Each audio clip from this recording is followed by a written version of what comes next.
Another parameter we must enter in the stock trading interface is what is known as time in force. It is the time during which we want to keep the order open. Two available alternatives for time in force are the day and good till canceled orders.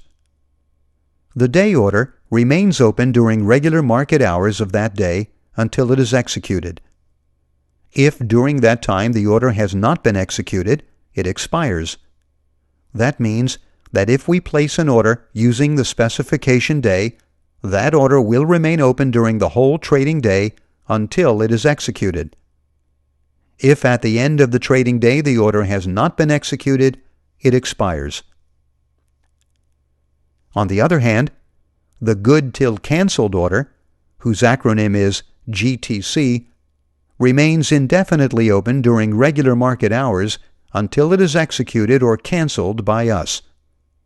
Unlike the day order, the good till canceled order remains open during regular market hours indefinitely. That is, if during a trading day the order has not been executed, it will remain open during consecutive trading days until it is executed or canceled by us. Just a comment. As previously said, the regular time during which the market is open is called trading day or regular trading session. For example, in general, the U.S. markets are open Monday to Friday from 9:30 a.m. to 4 o'clock p.m. Eastern Time. However, before the market opens, we can trade stocks on what is known as the pre-market session. Typically occurs from 8 o'clock a.m. to 9:30 a.m. Similarly, after the market close, we can also trade stocks on what is known as the aftermarket session, from 4 o'clock p.m. to 6:30 p.m. Pre-market and aftermarket sessions are called extended hours sessions. So, other parameters we can enter for time in force are the order day plus extended hours, which is the same as the day order, but including the time of the extended hours sessions of that day. And we also have the order GTC plus extended hours, which is the same as the good till canceled order, but including the time of the extended hours sessions. During pre-market and aftermarket sessions, stocks have low volume, and therefore the spread, that is, the difference between the bid and the ask prices, can be very large. For this reason, it is not recommended to trade during those hours. Again, we do not recommend trading in the pre-market and aftermarket sessions because of the low liquidity of the stocks over that time. Here, in the interface, we can see that the day order was selected in the field Time in Force.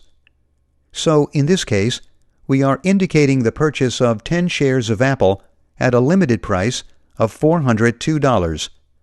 And this order will remain open during the whole trading day until it is executed, and if it is not, it will expire. Other parameters we enter in the stock trading interface are the special instructions. They are used when we want to give our order specific instructions. These include none. In this case, the order has no specifications. Another frequently used specification is known as all or none, whose acronym is AON. The specification all or none indicates we want the order to be executed in its entirety or not at all, so it avoids the partial filled of the order.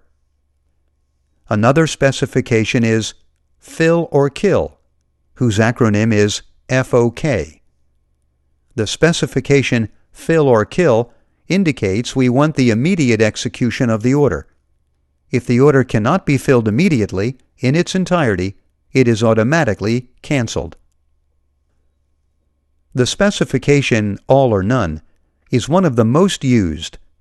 For example, if we buy 10 shares of Apple at $402 using the all or none specification, the order will not be executed until the 10 shares can be purchased in their entirety.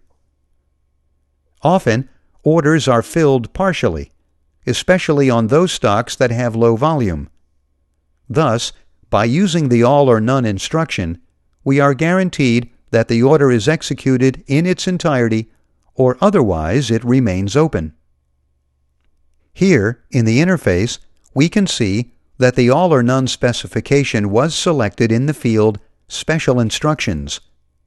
So, in this case, we are indicating the purchase of 10 shares of Apple at a limit price of $402, and we want the order to be executed in its entirety.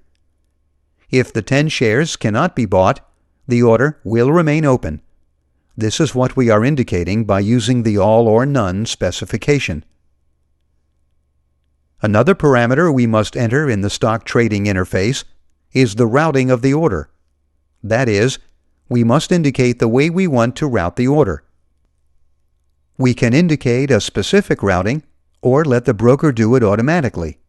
This is the most recommended. Here in the interface, we can see that the Smart option was selected in the field Routing.